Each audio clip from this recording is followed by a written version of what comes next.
Hey everyone, before we get into the video, just a quick shout out to my friend Matthew Rhodes. He's got his book out, Virtual Requiem. You can buy it from Amazon. Link is in the description below. Go check it out. Right, on with the video. So a couple of days ago, I reacted to Doc's video, and I've seen a lot of comments and people have reached out to me. Where are you getting all your numbers from? Where is Doc getting his numbers from? Why is all this being said? Xbox stands to lose so much money. They can't put it on Game Pass, even though Sarah Bond just came out and said that the whole slate is coming to Game Pass. But they can't do this, they're going to lose a lot of money, and what is Microsoft going to do with all that lost revenue? They're going to lose all this and all that. And really, what's actually happening is this.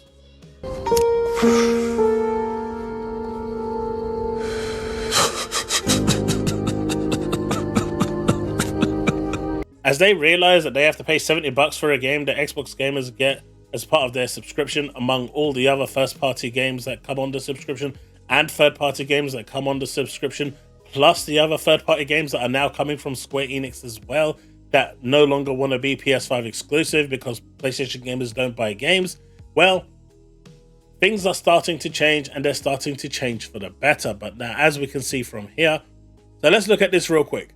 Put together some data based on Activision CEO Bobby Kotick's testimony of Call of Duty MAUs, DAUs, and platform split. Now, this is from the FTC trial, so this information is as accurate as of 2023 when the trial was going on. Let's start with Call of Duty's daily active users. Mobile clearly here is the big winner. They have an enormous market share. And now that you can play Warzone from mobile with console players, it's even bigger. PC is the next biggest, contrary to those ponies that actually believe that, PlayStation has a bigger base than PC.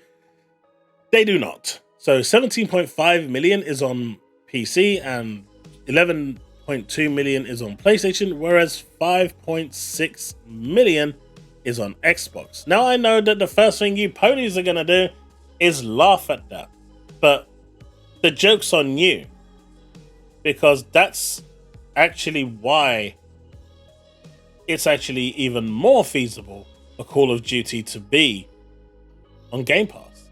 And I'm going to explain to you in this video, and while I'm explaining, you can continue in your stables just reenacting this. But don't be too loud, because I am trying to speak and we don't want to hear you crying all the time. But as you can see here, these are the figures. These are really important, right? So PlayStation at 16%, Xbox at 8%, PC at 25%, mobile gargantually at 51%. Now, as we can see here, here's a look at Call of Duty's monthly active users. And if we look at that, we've got a slightly different picture. We've got PC still at 51% with 49.98 million. We've got PC at 24.5 million. We've got PlayStation at 15.68 million, and we've got Xbox at 7.84 million. So these are crazy numbers. And by the way, I'm doing it this way because I want to give Derek, credit for these pictures, because they are his creation. So why is this important, and why is it easy for Microsoft to put Call of Duty on Game Pass? Well, let's look at it this way, right? Let's break it down. In the past, Microsoft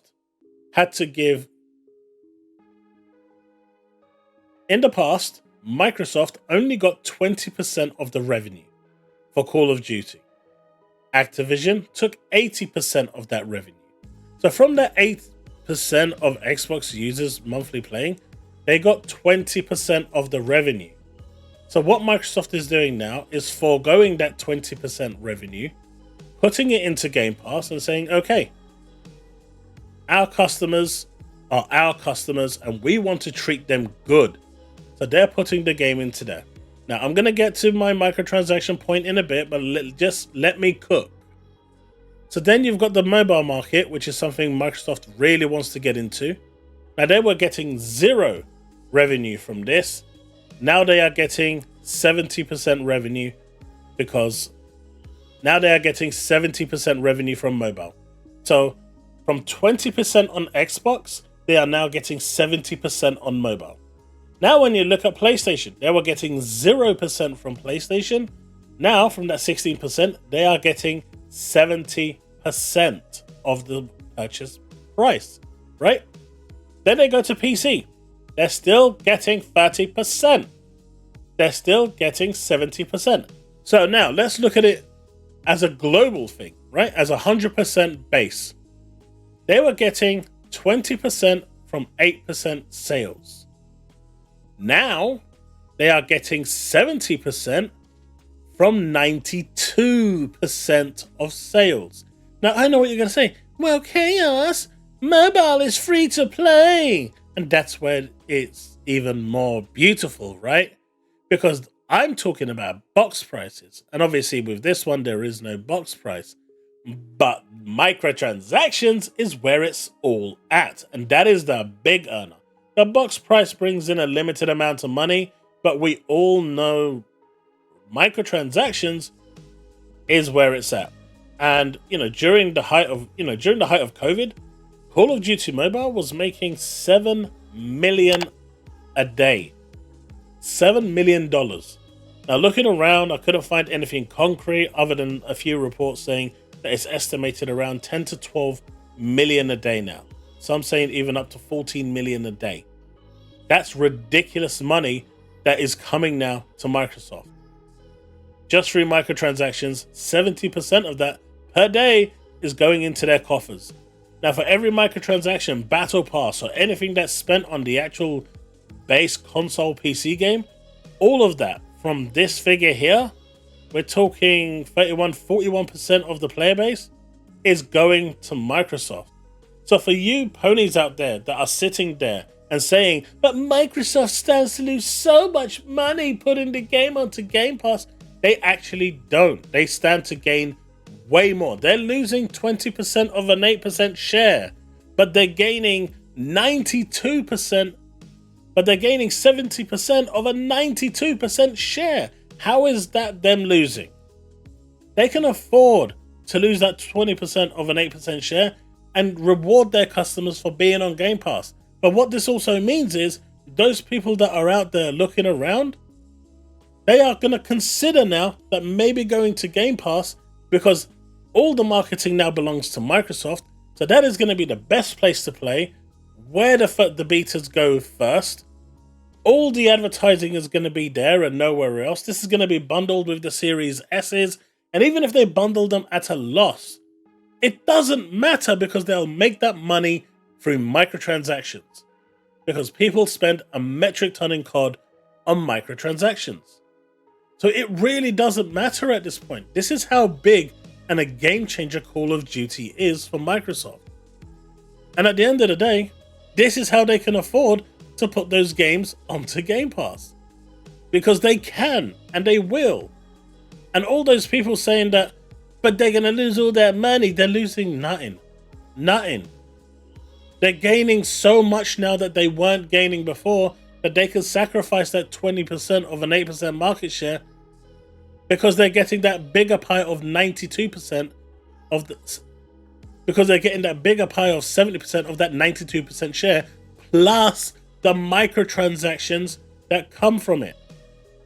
They're getting that as well, 70% from all microtransactions as well. So where is Microsoft losing here?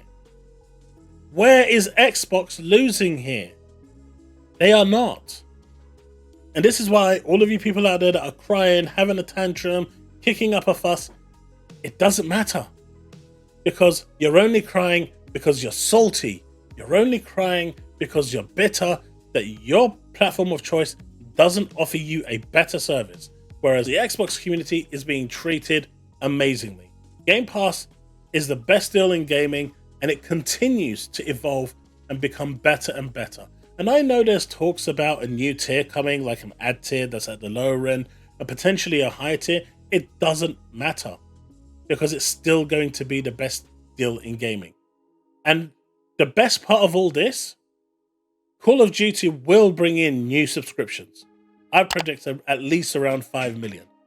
But what happens when a PlayStation fan decides, I'm going to go to Game Pass and sign up to Game Pass and actually get the games on Xbox?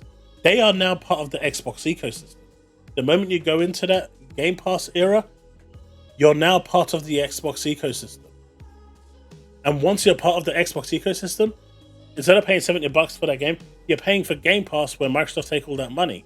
And sure, if you decide that you're going to keep Game Pass indefinitely while you play COD and all the new CODs are going to be on there, that's like £150 a year constantly revolving. Plus, they're going to get the microtransactions of you at 100% profit as well. They are winning. So even those that are converting and you say, well, they're going to lose the £70 purchase sale there, they will win 100% with the microtransactions because they're going to make more money through the microtransactions. It's really that simple. They're getting the money from Game Pass. They're getting the money through microtransactions. It's a win-win situation. And best of all, their subscription numbers go up. And as their subscription numbers go up, they can reinvest that money into studios for better games. And then those people will turn around to their friends and say, hey, man, I actually moved over here. This is the service that I'm getting. This is amazing. You should absolutely check this out. I was skeptical maybe at first, but Game Pass is amazing. And you absolutely have to try it out. And then that will be even more people coming over. You see how powerful this is? How powerful this one game is? Now, after they've successfully sorted Call of Duty out and made it into the cash cow that Microsoft wants it to be, GTA 6 is next. And if they can sort that one out and get the marketing rights for that one, oh boy. And if they can get exclusive content on that one, I think they've pretty much wrapped it, sealed it, and delivered it all in one go. That's all I'm saying. Let me know what you think in the comment section below. Let's have that conversation. But for the rest of you ponies,